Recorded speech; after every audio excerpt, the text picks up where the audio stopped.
Graeme, your time is back. We can talk about Manchester United again. Sorry, we had a lot to do. Well, those Premier League managers, the fact they take priority, I don't know. So, I think the question for anyone who missed it was, do you agree that Manchester United, have been the story coming out of Summer Series? Yeah, they certainly have. I think with the backdrop of last season, the disappointment, the amount of time Ruben Amorim's spoken about how sort of fearful he was every game last year and how trying to lift the players was difficult. He's had a clean break. Everyone seems to have reset. They've come in fresh. They've come in with a determination and a togetherness that we've had the pleasure of seeing quite regularly when we've watched them train. I just think they seem to have understood their identity, their role within the team, and the performances have followed, particularly the other night in Chicago. I thought they were exceptional because they didn't just go one up or take the lead and then hold on a little bit, drop back. They kept going. There was an incentive there and an urgency to keep scoring goals, and that's the best performance I've seen from Manchester United, albeit pre-season, I understand that, but that's the best Man United performance I've seen in terms of the team and the identity, I think, for as long as I can remember in terms of the last 4 or 5 years. But are we getting too excited? No, Bex, we aren't, because here's you asked the question to Graeme. Man United are going to be the story no matter what, good or bad. So it's really good that we can talk about them in somewhat of a glowing light. What I would say is, I credit Amorim, but I credit the players. Every preseason every offseason is a chance to reset. Okay, that season's gone. How do I focus for the next season? These Man United players over the last 5 seasons have allowed managers to come and go, have allowed breaks to come and go, and haven't focused themselves. So that's an internal thing. So I think when we speak to Dallo and Harry Maguire and Bruno Fernandes, they're clearly putting an onus on that. Luke Shaw putting an onus on that and saying, all right, enough's enough. So that I think has shifted, and that we can be positive about. Ruben Amorim did a big interview this week to a lot of the press in which he talked about the players now understand when he says something, he's going to do it, in terms of, if I don't want you in my squad, you're not going to train with us. How important is that? Oh, that's a great point, and it backs up what Tim says. He's drawn a line in the sand. The club have backed him from above, and it's the first time I've actually felt they're aligned in that respect. They've got behind the manager. They've gone through a lot of pain. There's still more pain to come. I still think top 10 has got to be the ambition, not top 4. So we're not getting carried away at all. But given where they were last year, the chaos and the lack of identity, the lack of right players in the right positions, they've still got a long way to go. But my goodness, it feels like it's a new dawn for Manchester United. When players see a manager act so strongly with their own teammates, does it shift for them in terms of their opinion and approach to their manager? Yeah, I can speak for Graeme here because I was the same. You challenge a new manager and you see if you can break him, but at some point you go, okay, I'm going to be subordinate and I'm going to fall into line. And I think that's what we're seeing because, as Amorim mentioned, he's going to be strong and he's going to be solid and he's going to be consistent. And when you do that, you show the players that you have the power. Let's just bring you a little bit of news regarding Manchester United and their pursuit of RB Leipzig's Benjamin Sesko, which could have ramifications for Rasmus Højlund. It's understood that United would potentially consider offers if they were suitable for Højlund, who has started both games in the summer series for Manchester United and said on that tour of the States that he wants to fight for his place. If United were to sign a new striker, that could limit Højlund's game time. They remain in talks with RB Leipzig over Sesko and what they'd be prepared to pay. The German club had proposed taking Højlund on loan as part of any possible deal for Sesko. A scenario where Sesko joins and Højlund stays cannot be ruled out. Ruben Amorim thrusts his hands down by his sides to demonstrate how it felt like they were tied during his first 7 months at Manchester United. I had that feeling during the season that I'm so frustrated, I cannot do nothing, and I acknowledge that, so I have to wait, he explains. And to wait, and being manager of Manchester United, is like going to a fight with my hands like this. So that was the frustration.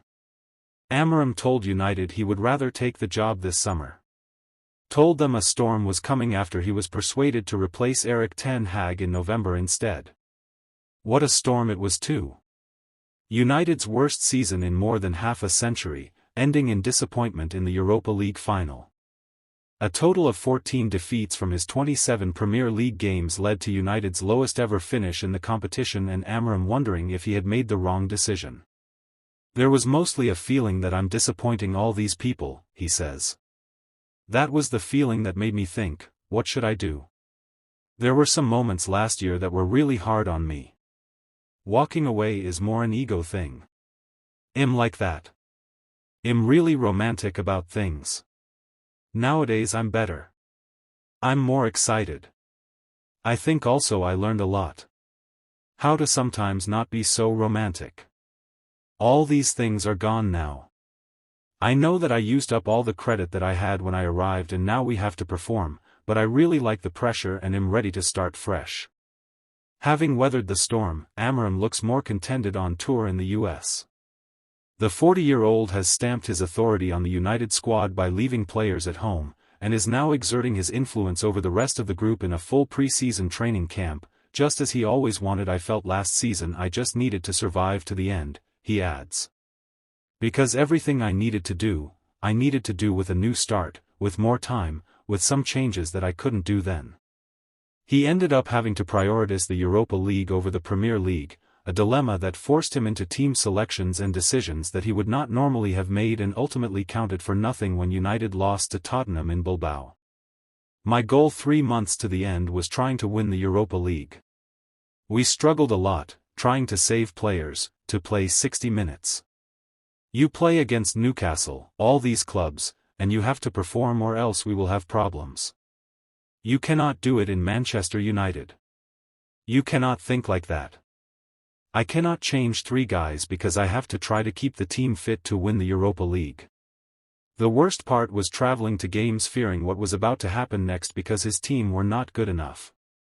To tell you the truth, it's not how I returned to my house after the games but how I left to go to the games, admits Amorim.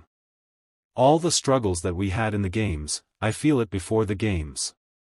So that is the hardest part.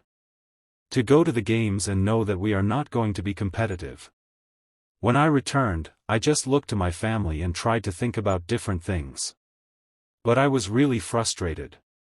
The pressure was intense but not so great, says Amorim, as when he was forced to retire at the age of 32 due to a cruciate ligament injury and face an uncertain financial future with his wife Maria. I remember that we had an Excel sheet with all the money that we have, all the things that I need. I want to help my family. All this responsibility. And I felt the pressure in that time. Nowadays, I don't feel any pressure about that. I just don't. A €6.5 million salary will help in that respect, and so did the support of the United hierarchy through the tough times. They always show support, he says. And if you try to remember one team, one big team, that lost so many games and the manager kept his job, you will not find it. So that shows more than words that they support me. Which brings us to his relationship with minority owner Sir Jim Ratcliffe, who revealed in March that Amorim is not afraid to tell me to in their regular discussions.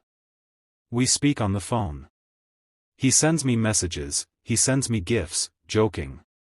So we have this kind of relationship.